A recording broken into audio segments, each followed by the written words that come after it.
Okay, look, we need to talk about this idea of social awkwardness and the concept of becoming less awkward or not having awkward conversations or things like that. And the reason why we need to talk about that is because the concept of awkward should not exist. It is a lie.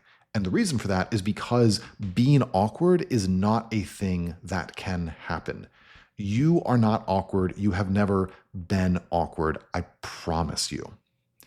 And the reason why I say that is because there is a difference between feeling awkward and being awkward. And we usually conflate those two things. Oftentimes we feel awkward. And so then we say, oh, I am awkward. And we shift it from an internal experience to an external experience. We think, oh, this other person must think that I'm weird, that I'm awkward. They must be judging me. They must be ready to reject me. They must hate this conversation. I've got to fix it. We think about it through the lens of the other person. But what is actually going on is that 99% of the time, the other person is not thinking or feeling any of those things. Instead, it is an internal experience.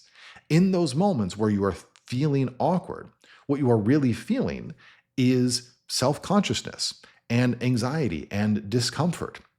And that is sending your mind to run a mile a minute through all the things that could be going wrong in how the other person perceives you. But critically, just because you are thinking something doesn't mean it's actually happening. And just because you are worried about how you are coming across to another person doesn't actually mean that the other person is evaluating you in some kind of negative way. So this experience where you think, I am being so awkward, I want you, next time you notice yourself thinking that, I want you to stop and say, no, I am feeling awkward. I am feeling self-conscious, anxious, uncomfortable, whatever word you want to use for it. But I am feeling this. That is not a thing that is objectively happening. And certainly that is not a thing that is affecting the other person.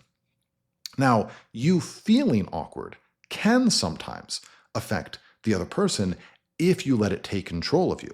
And the reason for that is because when we start to get super overwhelmed with anxiety, discomfort, self-consciousness, etc., well, then it's going to affect our abilities.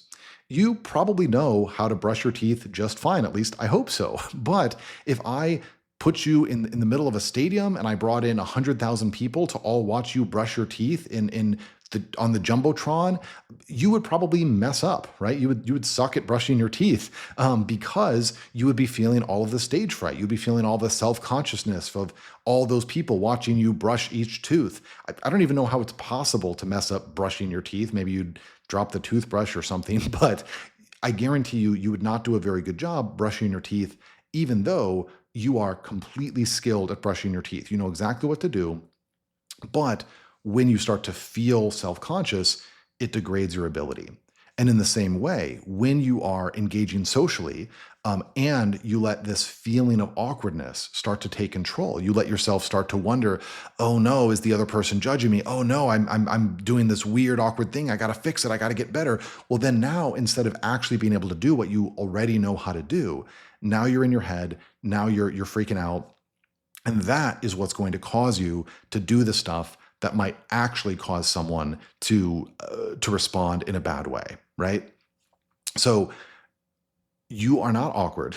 You can do things that might appear awkward if you let your mind run away with you. But the solution to this is not to try to become socially perfect or, study Ryan Reynolds' charisma tips or anything like that. All you need to do is to name what you are experiencing accurately. And so when you are in that moment where that anxiety, discomfort, self-consciousness is coming up, instead of saying, oh my goodness, I'm so awkward right now, I got to do better, what you say is, oh, I am feeling awkward. And that means I am feeling anxious. I am feeling uncomfortable.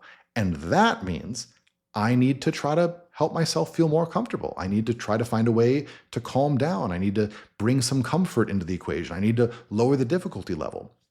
Whatever that looks like for you, whether that's taking a deep breath or asking a friend for help, if you can find a way in those moments where you feel awkward to bring comfort and calm to yourself, then what you'll notice is that those fears, those self-consciousnesses, that'll start to simmer down.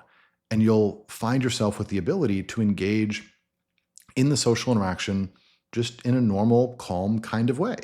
And that doesn't mean that each person you meet is magically going to like you, but each person you meet isn't going to reject you or find you weird either.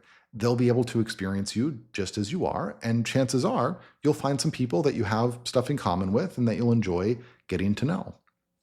But the key is to not let feeling awkward skew your perception of what's actually happening. Because when you focus so much on fixing an awkwardness that isn't there, it gets you stuck, it gets you anxious, and it blocks you from the social life that you deserve to have.